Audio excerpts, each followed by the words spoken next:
الحمد للہ رب العالمین۔ السلام علیکم، میں ہوں آپ کا ہوسٹ چودھری حمزہ طارق اور آپ دیکھ رہے ہیں پروگرام قرآن سے شفا۔ آج ہمارے ساتھ مذہبی اسکالر موجود ہیں مفتی محمد غضنفر علی نقشبندی صاحب۔ آج ہم ان سے جانیں گے خواب کی حقیقت اور اس کی تعبیر کے بارے میں۔ السلام علیکم مفتی صاحب۔ وعلیکم السلام۔ پلیز خواب کی حقیقت اور اس کی تعبیر کے بارے میں بتائیے۔ بسم اللہ الرحمن الرحیم، صلی اللہ علی حبیبی سیدنا محمد وآلہ وسلم۔ اچھا خواب نظر آئے تو کسی بھی سمجھدار اور تعبیر کے فن میں مہارت رکھنے والے سے اس کا ذکر کیا جائے، کیونکہ نبی پاک علیہ الصلوۃ والسلام نے ارشاد فرمایا خواب جو ہیں وہ پرندے کے پاؤں پر ہوتا ہے، جب تک اس خواب یا اس کی تعبیر کو بیان نہ کیا جائے۔ جب خواب دیکھنے والا یا کوئی مومن اس خواب یا اس کی تعبیر کو بیان کر دے تو خواب واقعہ ہو جاتا ہے۔ راوی کا کہنا ہے کہ میری دانست میں، میرے جاننے کے مطابق آپ صلی اللہ علیہ وسلم نے یوں بھی فرمایا کہ کسی عقل مند اور سمجھدار یا محبت رکھنے والے کے سامنے ہی خواب کو بیان کرنا چاہیے۔ اگر کوئی شخص جو ہے وہ ڈراؤنا خواب دیکھے تو جیسے ہی اس کی آنکھ کھلے تو آنکھ کھلتے ہی وہ جو ہے وہ اپنی بائیں طرف تھتکارے اور اعوذ باللہ من شر ھذا الرؤیا یہ پڑھ لینا چاہیے، اور ایسا برا خواب کسی سے بیان نہیں کرنا چاہیے۔ یہ شیطان کی طرف سے شرارت ہوتی ہے جس کا مقصد انسان کو پریشان کرنا ہوتا ہے۔ یہ الجامع الصحیح للمسلم شریف کی حدیث پاک میں یہ بات درج ہے۔ تعبیر کی کتاب کے حوالہ سے اپنے خواب کی تعبیر تلاش کرنا درست نہیں ہے، اس لیے کہ خواب کی تعبیر میں دیکھنے والے کی شخصیت، مزاج، احوال اور موسم وغیرہ کا عمل دخل ضرور ہوتا ہے۔ اگر انسان کسی ٹینشن میں ہے، سارا دن وہ ٹینشن میں رہا ہے تو رات کو اس طرح کا خواب آ سکتا ہے۔ اگر انسان کسی پریشانی میں، بیماری میں ہے، پیٹ کی تکلیف میں ہے، بخار میں ہے، تو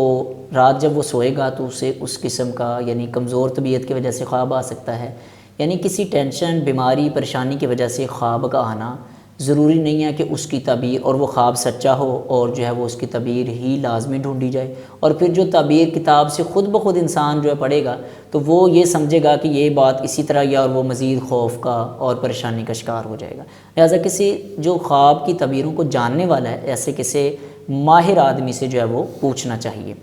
تو یہ ایک جو ہے وہ بڑی اہم بات ہے، اور اس کے علاوہ یہ بات تو ہے ہی ہے کہ جب پریشانی آئے تو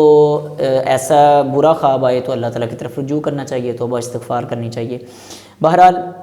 اللہ رب العزت نے قرآن مجید فرقان حمید میں ارشاد فرمایا لہم البشریٰ فی الحیات الدنیا وفی الآخرہ، کہ ان کے لیے دنیا کی زندگی میں جو ہے وہ بشارت ہے، عزت و عظمت ہے، اور ایسے لوگ جو ایمان لائے ہیں ان کے لیے یعنی دنیا میں رہتے ہوئے اور آخرت میں۔ سورہ یونس میں ارشاد ہوتا ہے تو فرمایا قرآن پاک میں تمام تفاسیر میں اس کے حوالہ سے یہ بات درج ہے کہ اس بشارت سے مراد وہ نیک خواب ہیں جو مومن انسان کے جو ہے وہ خواب کی صورت میں، سونے کی صورت میں آتے ہیں۔ اللہ رب العزت جو ہے وہ ایمان والوں کو ایسے اچھے خواب جو ہے وہ عطا فرماتا ہے۔ تو فرمایا کہ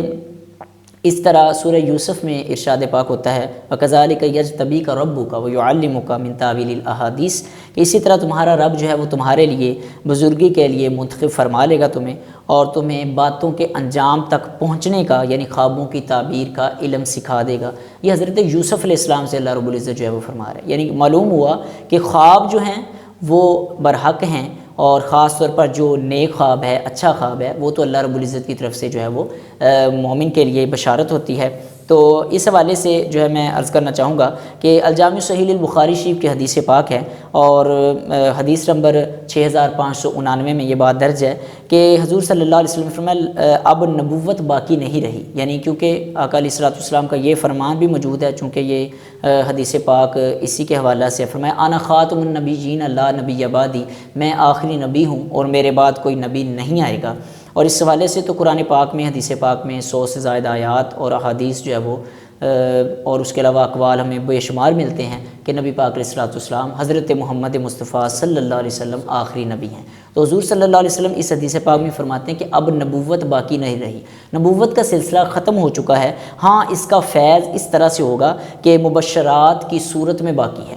تو صحابہ کرام رضوان اللہ تعالیٰ علیہ مجمعین نے عرض کیا یا رسول اللہ صلی اللہ علیہ وسلم مبشرات سے کیا مراد ہے؟ تو حضور صلی اللہ تعالیٰ علیہ وسلم نے ارشاد فرمایا الرؤیا الصالحہ، کہ نیک خواب جو ہے مبشرات سے مراد نیک خواب ہیں۔ تو گویا اب قیامت تک کوئی نبی تو باقی نہیں آئے گا، نبوت کا دعویٰ بھی کوئی نہیں کر سکتا، اگر کرے گا تو وہ کافر و مرتد اور جھوٹا ہوگا۔ تو نبوت جو ہے فیضان مبشرات کی صورت میں قیامت تک جاری و ساری رہے گا، یعنی نبوت تو نہیں ہے لیکن علماء اور نیک خواب جو ہیں یہ نبوت کا فیض ہے، اسی نبوت کا فیض جاری و ساری رہے گا۔ دوسرے مقام پر حضرت انس رضی اللہ تعالیٰ عنہ سے روایت ہے، حضور نبی پاک صلی اللہ علیہ وسلم نے ارشاد فرمایا کہ ان الرسالہ والنبوہ، ترمذی شریف کی حدیث پاک ہے، اور حضور صلی اللہ تعالیٰ علیہ وسلم نے ارشاد فرمایا میرے بعد نبوت اور رسالت کا سلسلہ منقطع ہو گیا ہے، ختم ہو گیا ہے، اب کوئی رسول نہیں آ سکتا،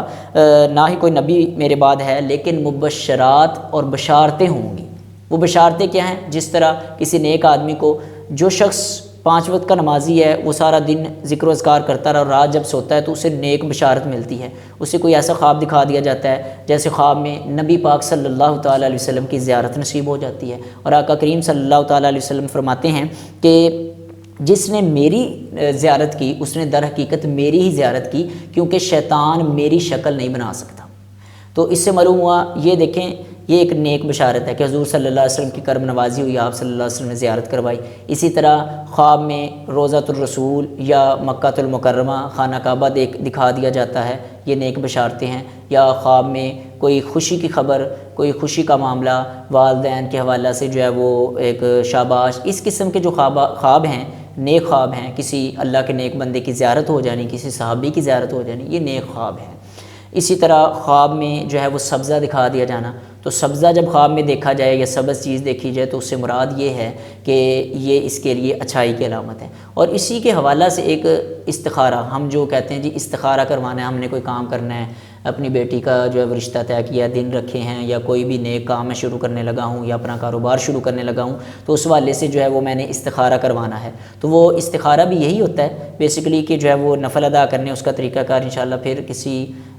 پروگرام میں عرض کروں گا۔ تو اس کا طریقہ یہ ہوتا ہے نفل پڑھیں اور دعا مانگیں، اور اس کے بعد جب سو جاتا ہے بندہ تو خواب میں 2 چیزیں دکھائی جاتی ہیں، اگر تو سبزہ وغیرہ ہو، سبز چیز دکھائی جائے یا پانی دکھائی جائے تو اس کا مطلب ہے یہ کام آپ کے لیے اچھا ہے، اور اگر کوئی بری چیز، کوئی خون یا کوئی کالی چیز دیکھی جائے تو اس سے مراد ہے یہ کام تمہارے لیے اچھا نہیں ہے۔ تو یہ اسی طرح یعنی کہ اس کی آگے بڑی ڈیٹیل انشاءاللہ پھر اگلے پروگراموں میں بتایا جائے گا۔ ہاں البتہ یہ میں نے پہلے بھی جیسے بتایا کہ برا خواب آئے تو بائیں طرف تھتکار کر یہ کہہ دیا جائے اعوذ باللہ من شر حاذا الرؤیا، کہ یا اللہ میں پناہ مانگتا ہوں تجھ سے اس برے خواب سے۔ اور جو اچھا خواب آئے، برے خواب کے بارے میں بتایا گیا کہ برا خواب کسی کو نہیں بتانا اور بس یہ کلمات کہہ دینے ہیں، اور اچھا خواب آئے تو پھر کسی سمجھدار آدمی سے، مومن نیک سے یہ ذکر کرنا چاہیے تاکہ اچھی تعبیر معلوم ہو اور اللہ کا شکر ادا کیا جائے۔ ناظرین اپنے میزبان کو اجازت دیجیے، ملتے ہیں کسی نیکسٹ ویڈیو میں نیکسٹ سوال کے ساتھ، تب تک کے لیے اللہ حافظ۔ الحمد للہ رب العالمین۔